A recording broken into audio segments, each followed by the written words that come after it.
Joining me for this briefing on our actions earlier this morning are Colonel Sophia Qureshi and Wing Commander Vyomika Singh. I will request them to share some details regarding Operation Sindoor with all of you.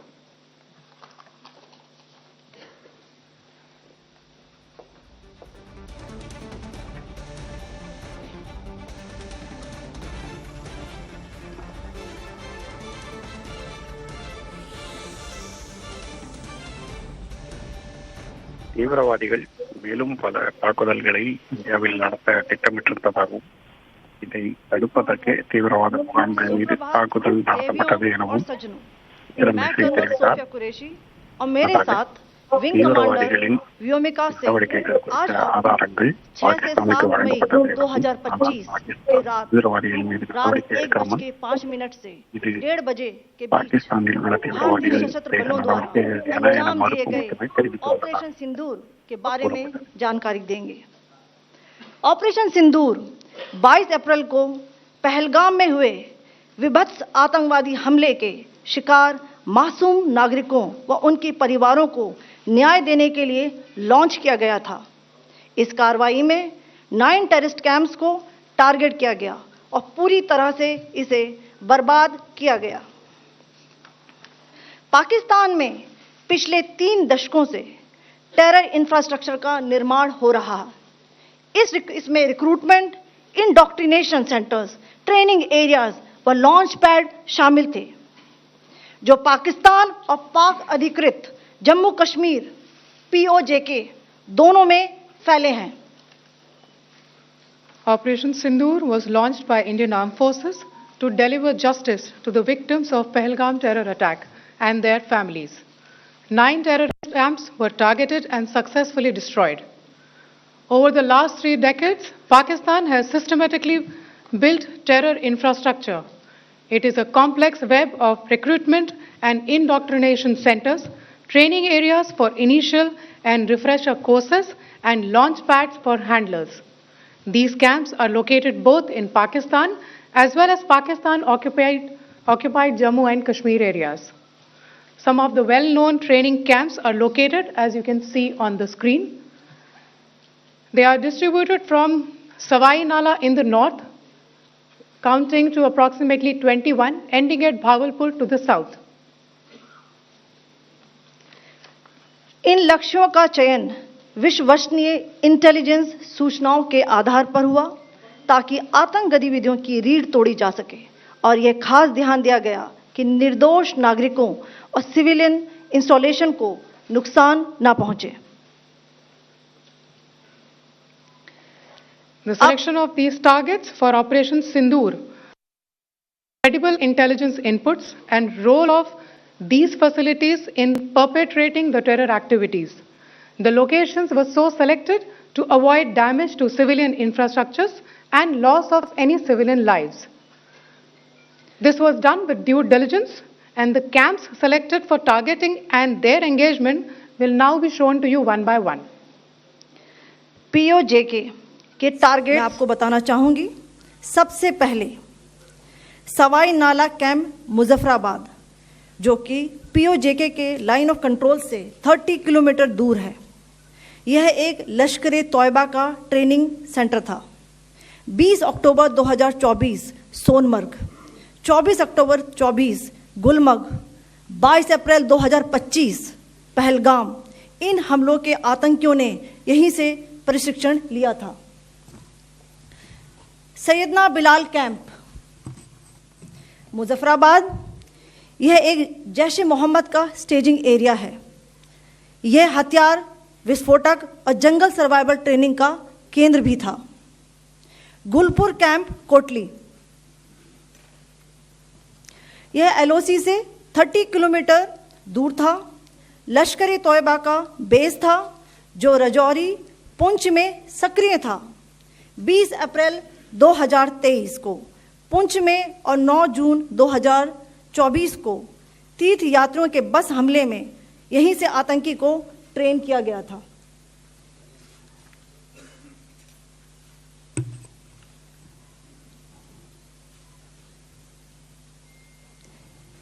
Barnala camp बिम्बर, ये LOC से 9 kilometre दूर है। यहाँ पर हथियार handling, IED व जंगल survival का प्रशिक्षण केंद्र था। अब्बास कैंप कोटली,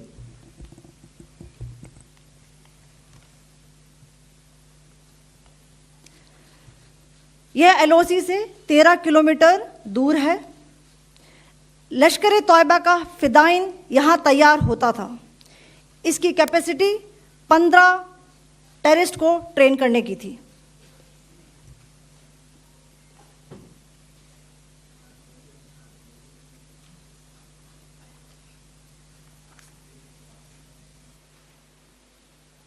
अब मैं पाकिस्तान के अंदर के टारगेट से अवगत कराना चाहूंगी।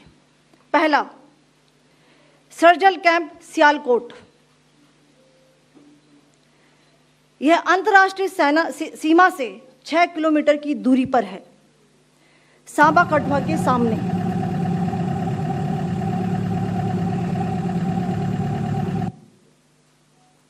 मार्च 2025 में जम्मू एंड कश्मीर पुलिस के 4 जवानों को की जो हत्या की गई थी, उन आतंकवादियों को इसी जगह पर ट्रेन किया गया था। दूसरा, महमूना जाया कैंप सियालकोट। यह 18 से 12 किलोमीटर आईबी से दूर था। हिजबुल मुजाहिदीन का बहुत बड़ा कैंप था। यह कठुआ जम्मू क्षेत्र में आतंक फैलाने का नियंत्रण केंद्र था। पठानकोट एयरफोर्स बेस पर किया गया हमला भी इसी कैंप से प्लान और डायरेक्ट किया गया था। मरकज ताइबा मुरीद के, यह आईबी से 18 से 25 किलोमीटर दूरी पर है। 2008 के मुंबई हमले के आतंकी भी यहीं से प्रशिक्षित हुए थे। अजमल कसब व डेविड हेडली भी यहां ट्रेन हुए थे।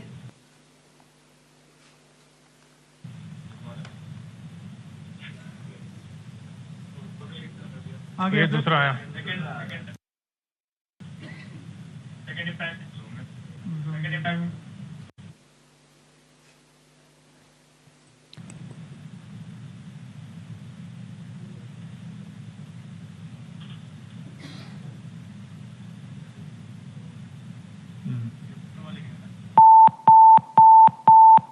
टारगेट 10 हुआ है सर अभी। टारगेट 10 हुआ, एंक्लोजर सेम ही है। 7 it is hit the target. हाँ हाँ।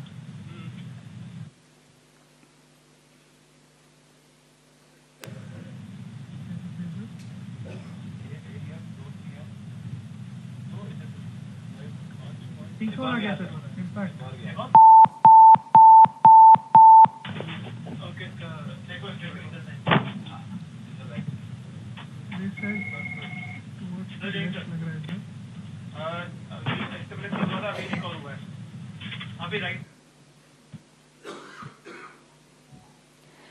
मरकज सुभान अल्लाह भावलपुर, यह इंटरनेशनल बाउंड्री से 100 किलोमीटर दूर है। जैश ए मोहम्मद का मुख्यालय था। यहाँ पर रिक्रूटमेंट, ट्रेनिंग व इंडोक्ट्रिनेशन का केंद्र भी था। शीर्ष आतंकी अक्सर यहाँ आते थे। मैं आप सबको बताना चाहती हूँ कि किसी भी सैन्य ठिकाने का निशाना नहीं बनाया गया और अभी तक किसी तरह की नागरिक क्षति की रिपोर्ट नहीं है। धन्यवाद। जय Hind. The strike on the terror camps were undertaken through precision capability. As shown to you, a niche technology weapons with careful selection of warheads was ensured so that there will be no collateral damage. The point of impact in each of the target was a specific building or a group of buildings. All the targets were neutralized with clinical efficiency, and the results reiterate the professionalism of the Indian Armed Forces in the planning and execution of their operations. No military establishments were targeted. India has demonstrated considerable restraint in its response. However, it must be said that the Indian Armed Forces are fully prepared to respond to Pakistani misadventures, if any, that will escalate the situation. Jai Hind, and thank you very much. Ladies and gentlemen, friends in the media, I ask your indulgence today in view of the fact that this is still an evolving situation. We will therefore not be able to take questions and answers today, but we will come back for more updates and more briefings shortly. Thank you all very much for joining us this morning. Thank you. Jai Hind.